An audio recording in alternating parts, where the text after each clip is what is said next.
শুভ দুপুর। আজকে special menu, হাঁড়িতে ভাত আছে, ভাতটা দেখাচ্ছি না, ভাতের মধ্যে ওল সেদ্ধ দেওয়া আছে, ভালো করে মাখবো।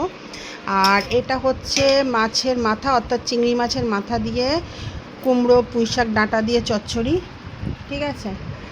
আর এটা হচ্ছে চিংড়ি মাছে কি বলবো, আলু দিয়ে তরকারি, চিংড়ি মাছ কষা কষা করে চিংড়ি মাছ আলু দিয়ে তরকারি। এটা উচ্ছে ভাজা, উচ্ছে বেগুন ভাজা একটুখানি রয়েছে, বাকিটা সবাই ওরা খেয়ে নিয়েছে, শুধু আমার খেতে বাকি আছে বলে আমি এটা অল্পই রয়েছে। আর এটা ইলিশ মাছ আলু বেগুন দিয়ে ঝোল, আর বাঁধাকপির তরকারি,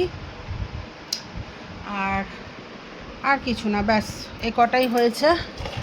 ও আচ্ছা, এতে মাছের মাথা ভাজা রয়েছে, মাছের তেল রয়েছে, যাই হোক পেটি লেজাগুলো ওরা খেয়ে নিয়েছে মাছের তেল দিয়ে, শুধু মাছের মাথা দুটো রয়েছে ভাজা। ঠিক আছে, টাটা।